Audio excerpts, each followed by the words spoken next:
my fellow wizards. With the new world Wallaru just around the corner, it's a great time to perfect your current stats or prepare ahead for whenever the new level 170 gear is released. Yeah, and that means we're going to be farming for jewels. Pierce jewels in particular are very important because so many enemies resist different kinds of damage, thus reducing the power of your spells. This might mean you have to throw on an extra blade or take several extra rounds to cast a more powerful spell to overcome their resistance. However, with the addition of Pierce, you can cut right through enemies' resistance stat and increase your own damage in the process. So, for instance, if an enemy casts a 50% tower shield and you have 50 Pierce, you actually cut right through the tower shield like smooth butter and do your normal damage, which is fantastic. So in many cases, you'll want to insert a Pierce jewel into every circle slot you have available, especially at higher levels. But how do you get access to the best Pierce jewels? Let's get started. The best Pierce jewels currently available are the 6% polished piercing jewels for all 7 schools. This may obviously change with the addition of Wallaru, and we may finally get the fabled 7% Pierce jewel. But for now, 6% Pierce per jewel is the best you're going to get. Now, if money is no object for you, whales, then the quickest way to get these jewels is to buy a ton of the school jewel packs in the crown shop for 599 crowns each, depending on what kind of Pierce jewel you want. These packs are filled with like 80 different jewels of varying types and quality, but they do thankfully scale to your wizard's level, so the pool of jewels you'll actually be pulling from will be much smaller. Obviously, it may be hard to pinpoint one specific jewel out of so many, so if you go this route, be prepared to potentially spend a lot of crowns. But on the bright side, you might also get one of the permanent broom mounts in the process. So that's nice, I guess. In addition, if you're determined to spend money but want a different way to get the Pierce jewels, a better use of your crowns might be the Jewel Circle Blossoms from Farley's Gardening Pack for 499 crowns each. These packs are still a bit of a gamble since they're filled with gardening treasure cards, housing items, and a variety of seeds, but once you start getting the Jewel Circle Blossom seeds, you shouldn't have to open many more packs. The Jewel Circle Blossom plant has a chance of dropping a circle jewel every mature harvest and is guaranteed to drop one at Elder. In addition, they also drop treasure cards, reagents, housing items, and even socket wrenches, which can be great for unlocking those circle-shaped jewel slots on your gear.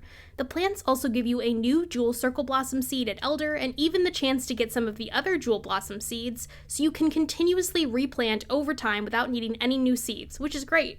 The other Jewel Blossom plants each have a chance to drop another Jewel Circle Blossom plant too when they reach Elder, so in theory, if you plant all the different Jewel Blossom plants, you can build up a bunch of them over time and get any jewels you want, as long as you're patient. However, the downside to these plants is the sheer number of different jewels they can drop, so it can obviously take a long time to get the specific Pierce jewels you want, and the Pierce jewels themselves only drop from the Jewel Circle Blossom, not the other shapes. Still, if you're diligent over time, you can build a massive plot of different jewel plants and just hold on to any useful jewels for future use. Thankfully, if you're looking for some free 6% Pierce jewels, you have a lot of options to pick from. For any given school's Pierce jewel, there are a number of different mobs and bosses that drop them from as early as Azteca all the way through Novus. If you're looking for a specific school's jewel, I always recommend checking out the Wizard101 Central Wiki, but today we're going to focus on the most accessible mobs that drop all 7 of the Pierce jewels so you can farm for all your different wizards in one location. Starting at the earliest in Azteca, you have 2 solid mob options, the Azantho Crab and Gold Frill Spikehorn.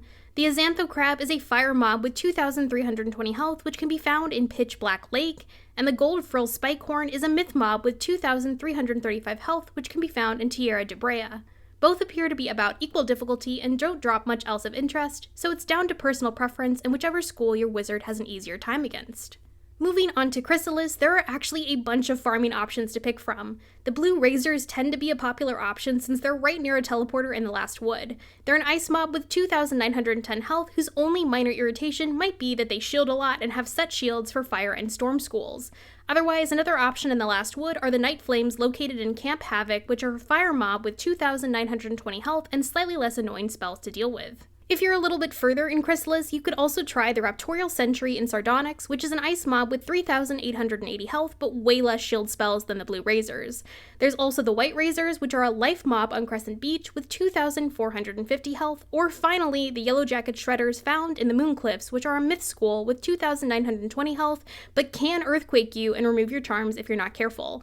As always, you may find one mob is easier to farm for you than others, so don't be afraid to experiment or switch to a different mob if you're having bad luck getting the jewels you want to drop. Next are 3 solid options for Mirage, the Bumbai Rebel Warriors, Genie Guard, and 40 Thieves. You can find the Fire Mob, Bumbai Rebel Warriors with 2,300 health in Yakel Mountain, the balance mob Genie Guard with 2,480 health in the Irem Palace, and the death mob 40 Thieves with 2,250 health in the Thieves' Den.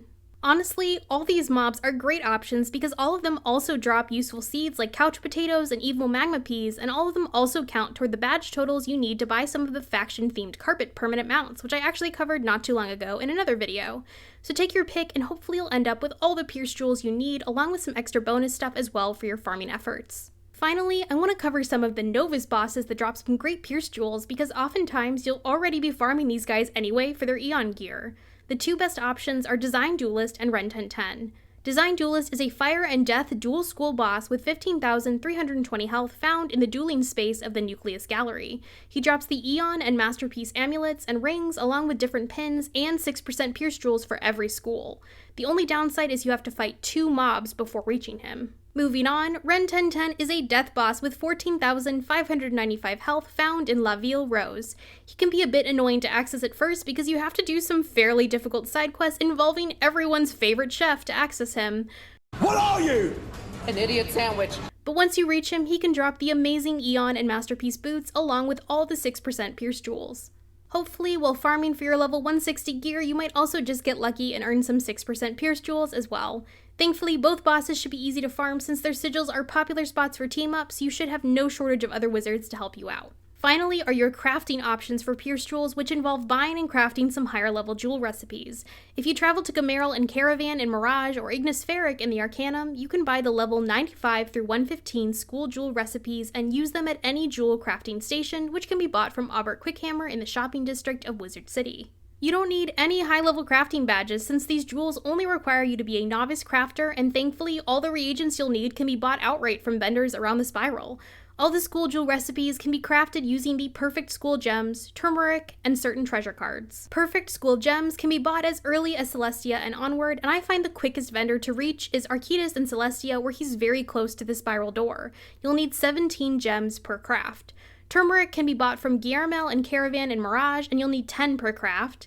Finally, the easiest place to buy the treasure cards are from the Librarian in the Arcanum, where you'll need 5 per craft. Once you have everything you'll need, you just need to place your jewel crafting table, select the correct jewel recipe, and start crafting until you get the pierce jewels you want. There are about 20 different jewel possibilities from each jewel recipe, so you have about a 1 in 20 chance of getting the 6% pierce jewel. Sometimes you may get lucky and get it very quickly, or you may have to craft dozens and dozens of jewels to finally get the one you want. It's all down to RNG. Thankfully, because everything can be bought for gold, this will all come down to how much gold you have on hand to spend on ingredients and how many crafting slots you have. There's nothing stopping you from crafting over and over again until you get what you want, as long as you don't run out of gold and your crafting cooldown is over. So this can be a great way to get the jewels relatively quickly if you have the resources to burn. Eventually, the correct jewel will drop, so don't get discouraged if it takes a while. Give me it. Give me it. Come on, give me it. I would like to mention too that Death, Ice, and Storm Wizards do have one more option, and that 6% pierce jewels also drop from their 85 to 105 jewel recipes. These recipes can be bought from Jewels in Walriskburg and Polaris.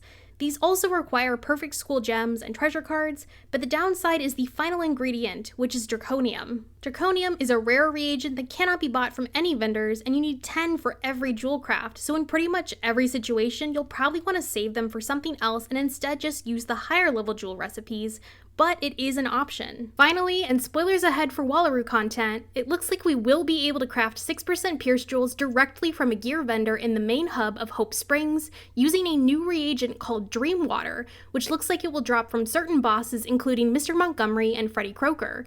And so far it looks like each boss drops 2 to 3 per fight, so this method is definitely a great new way to craft pierce jewels endgame.